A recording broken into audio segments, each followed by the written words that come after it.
Okay, so hey guys, and welcome back to another Axel 72 video. And in today's video, I'm going to be giving my prediction for the Lamont Roach versus William Zepeda fight. And so if you are new around here and you haven't yet subscribed, please do so. Like the video if you do indeed like the video, and feel free to join the Patreon or become a YouTube member. This is a Patreon requested video. I was already going to do a video of this fight because it's a big fight, but it's going to be out I think about a month and a half in advance, hence why I've got the England jersey on. We might already be out of the World Cup. But again, you can request your own kind of content to come out on early release as well through either the Patreon or becoming a YouTube member, and I appreciate the support with both of them that I've had so far. Let's get straight into this one though, and of course this is for the vacant WBC World Lightweight title, and to an extent I understand why the WBC has to be consistent with their ruling that if a fighter moves up in weight to fight another belt, then there's in the lower weight division, even if they're trying to make a return to that lower weight division, is stripped off of them. But then it is only the case if they're moving up to fight for a non-WBC belt, which is a bit unfair. How you can move up, fight for a WBC belt, and then come back down and still hold the WBC belt in which you had before, and you can't go up and fight for a WBO belt and then come back down because it's restricting legacy to an extent, and that's kind of what Shakur is dealing with right now. Of course, he's the guy who's had to vacate his WBC lightweight title to, allow for him to be able to move up two fights for the WBO title against Teofimo Lopez. I don't feel like that was actually announced before the fight. A lot of the time, fighters already know that coming into their fights when they move up in weight. But I'm pretty sure from the sounds of things, Shakur didn't actually know that already. So again, it is not surprising that he's having the annoyances in which he's having because of it. And, of course, somebody like William Zepeda getting the opportunity to fight for the belt right after Shakur has already beaten him, it's not, again, the most fair, really. And it's not also going to be the hype for a fighter like William Zepeda because he has just lost to Shakur. And, I mean, also, to be fair, Shakur saying what he said about the WBC could restrict him from being in the good books with them and going back down for a title. But you never know, he might want to come back for revenge and come and get this title again. So there could be another big fight here for the winner. You would imagine it would probably lead more so into Lamont Roach's favour. If he wins this fight, Stevenson might come down and fight for the belt again. If Zepeda does, then Shakur might just leave it alone, to be fair, with the fact that he's already beat Zepeda. Again, it wouldn't sell for as big of a fight. This is, still a good fight, though, and obviously probably would have preferred Shakur to have stayed and, been able to return as a champion. And we had this, as a fight, and still would have had it as a fight because it is still a good fight on paper. And again, it's going to probably gel to be a real interesting fight. But I would have preferred this to have been an eliminator for what would have been Shakur's title. But I suppose at least the belt is keeping on moving on. Again, that's the kind of argument in which the WBC, I'm sure, is making. The only problem, like I've kind of touched upon, I really have is the fact that neither of these two guys, including Lamont Roach as well, is coming in off a win. They have been testing themselves against the best guys, but of course, Zepeda lost clearly last time to Shakur, and he has just been waiting around for another opportunity. He hasn't tried to fight since then, which, I mean, it's not like he lost real kind of devastatingly in the way of damage in which he took from Shakur, but still, like I say, it's not a good look. And again, the fans definitely have lost interest and hype behind Zepeda. I mean, at one point, Zepeda was a real exciting name and real good hyped fighter who was raring and ready, and everybody wanted to see get a title shot. Then he had his close fights with Farmer before he was able to eventually kind of get through the second fight, which was still a very it wasn't as competitive of a fight, but he still took quite a bit of damage to Zepeda in that second Farmer fight as well, and that kind of exposed his level to a bit. to an extent, and also seeing Farmer go on to lose badly to Floyd Schofield via KO in round one after the second fight with Zepeda again is just lowering the stock and the hype around William Zepeda, and so paired that with the loss to Stevenson as well, Zepeda's hype, which was really once there, really isn't the same. Of course, he's still a big name. He's still been fighting, you know, a top name in Shakur Stevenson, and then Farmer wasn't as top of a name.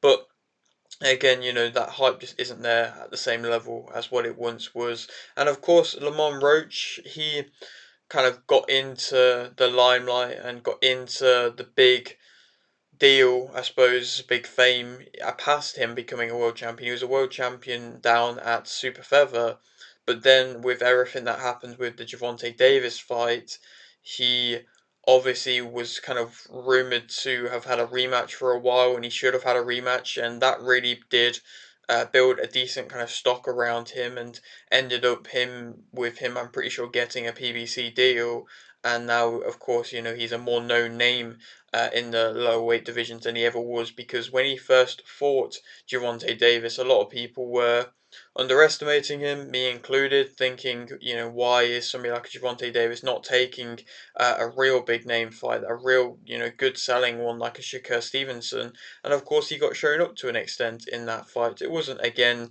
anything too devastating from Roach Jr., what he was landing on Davis, and he didn't fully expose him in the way of really going out there and going to get a stoppage or anything like that. But you could definitely argue that he won the Davis fight. You would probably say he won the Davis fight, but obviously on paper he hasn't.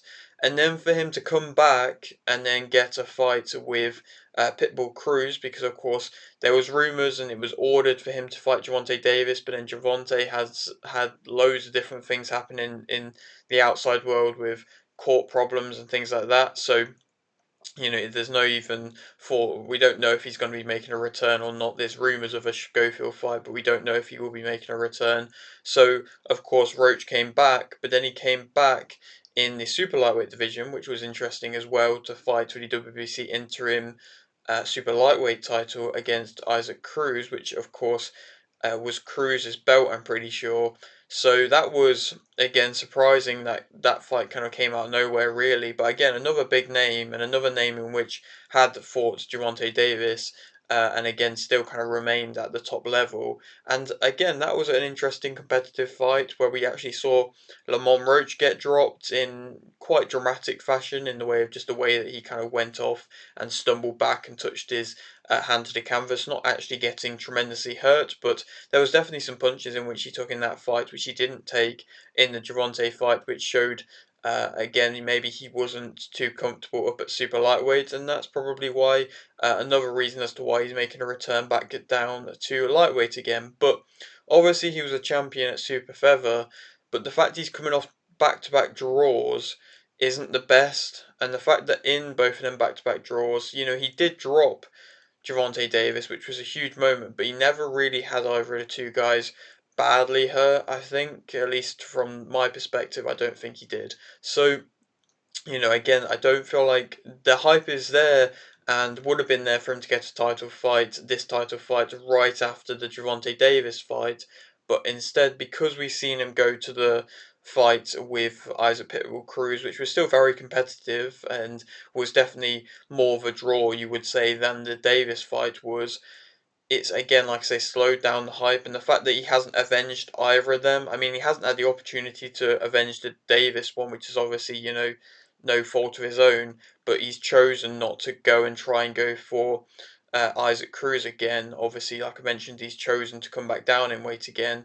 It's just adding a bit of an asterisk to his career. Like I mentioned, both guys not coming in off a victory, getting a title shot, I feel like is very rare. And of course, it's what's happening here. They are both big names. They fought some of the top names, but they just aren't coming in off wins. And I feel like that is, it's better than some of the contenders. I mean, the WBC rankings isn't amazing. I mean, they've got Herrera as a interim champion. Again, it would have made sense to put Herrera for a vacant title, elevated him, but they're probably arguing that this is a bigger fight, which it is, than anything of what Herrera's done in his career so far. If I was Herrera, I'd probably be annoyed even more so that this fight is happening, but still, like I mentioned, it's just a bit interesting, really, is kind of all of what I'm going at, to be honest. And you can argue if they deserve it or not, to be fair. It just would have been nice to see both guys coming in off a win, especially Zepeda as well, saying how badly he lost to the champion, in which never actually that never lost the belts, because obviously we will know that the true WBC lightweight champion is, of course, Shakur Stevenson if Zepeda wins. To speak about both fighters skill-wise individually, though, we'll start off with Lamont Roach, and he's a good, well-rounded fighter, to be fair. You would say he's probably best at a mid-range. He's got a strong jab, which he moves off of pretty well and gets behind that pretty comfortably from a good kind of set stance position with good short punches. He doesn't need too much range to get his punches going, which I feel like is definitely necessary in a fight like this to be able to get the rangier shots going without having that full range there to get them going, to just shorten the straighter shots. It's what Shakur did very well, and again, it can disrupt Zepeda, and we've seen Zepeda can get disrupted and discouraged to be able to come in quite as much. He holds his shape pretty well. Again, in the latter parts of the Cruz fight, his shape was going a little bit, where he started to brawl a little bit, but that was only, at the latter part when he'd already been dropped. For the most part, his shape gets held pretty well. He keeps his guard up, again, but perhaps not the strongest of guards. That did get exposed a little bit again in the Cruz fight, but again the power difference I'm sure was there from Cruz. He resets well. He seems still pretty comfortable in the pocket as well. He is a very defensive fighter for the most part and is good with his defense, and typically into the super featherweight division, he was kind of out defending people and wasn't really going for the power shots as much. But he has changed things up a bit more. He's going a bit more for the power punches while still trying to be disciplined. But he's not just continually going on the back foot. He's more pivoting round to create the angles and to work off of after he's thrown himself as well. So again, in that way, he's shown he's going to be comfortable in the pocket, and he's shown that he can fight at the mid-range or in close. He's accurate with his work as well. He's got a nice kind of timed pivot, a hook that he then pivots off as well. Again, a lot of his work he's moving off of, so he's not going to be, I don't believe, a target in which he's just going to be up against the ropes continuously against Zepeda, and that's obviously what you're wanting if you're fighting somebody like a Zepeda. He learns the range of his opponents pretty well. I feel like after getting dropped by Cruz, he was really able to learn the range of what worked. He was managing the range well in the Davis fight for a lot of the time. He wasn't being reckless or anything like that. But in the Cruz fight, obviously Cruz was gonna be that more reckless type, different fighter, and he had to realize that the explosiveness of Cruz can really catch you off guard if you are staying in range a bit too long or staying in that explosive kind of zone that he can go into, and it was catching him out at times, but he grew into the fight, Roach, and started to learn the range and knew when to be thrown to disrupt Cruz a bit more. And again, like I say, them good shortened punches when under pressure to keep the range a little bit more was just necessary. And I feel like it's definitely going to be necessary in this type of a fight. Negatives about him, I don't feel like he has the best head movement. He will try and slip and slide in the pocket. He was doing it alright against Gervonta Davis, but in general, there's a lot of times in which he is getting caught out by just not moving his head all that much. He can be caught out with a speed of movement as well. He's not the fastest of footed fighters, and his reactions aren't always the best either. He's not kind of got that razor sharp Shakur Stevenson type reactions, and he can struggle with fast overhands as well that come from, like I say, an explosive position that was still catching him out by Cruz in their fight. He doesn't always have the power to dominate or to really sway the fight into his favour. He's a bit flat-footed to an extent, even though he's pivoting off. Again, like I say, he's not really that light on his feet, which could be leading into the later rounds, making Zepeda have a bit more success in close. I don't know. He doesn't always know when to land with intent without leaving himself a little bit open, and he does seem to leave a bit of a kind of gap over his guard. Again, he keeps his guard high and he's pretty disciplined in that way, but that gap just over the guard was getting him caught with more powerful punches, and of course led him to getting dropped and led him to get caught by a couple bigger shots by Cruz in their fight. And again, that was interesting to see as well. And he can become a little bit predictable. Again, in the back end of the Cruz fight, he could see that the short-timed chopping hook was there from the left, and he just kept doing that over and over again, and it was working to an extent, but it wasn't enough. And if he is going to be going toe to toe with somebody like Zepeda, a shot like that, just doing it over and over again, will probably land, but it's not going to be enough. So again, we'll have to wait and see if he can switch things up enough and well enough in close to be able to disrupt Zepeda continuously. But I'd like to see, like I say, him keep the jab out, keep that shortened jab out, and try and disrupt Zepeda that way. Speak about Zepeda as a fighter, he keeps his hands high. Again, you know, true Mexican type style for the most part. Carries power. That power, I still believe, is there. I mean, he kind of wobbled Shakur to an extent. You can kind of, I don't know if he was hurt or not. It's one of them punches in which looked like it could have been a slip, looked like it could have been a punch. It looked like a punch landed and then put Stevenson off balance a little bit. Only Shakur will really know how badly it affected him, but still, like I mentioned, he showed that he still carries power. Again, of course, against Tevin Farmer in the second fight, he was throwing with power and intent and hurt Farmer in that second fight a bit more, but again, he could definitely hurt Lamont Roach, and we've seen Lamont Roach can get damaged.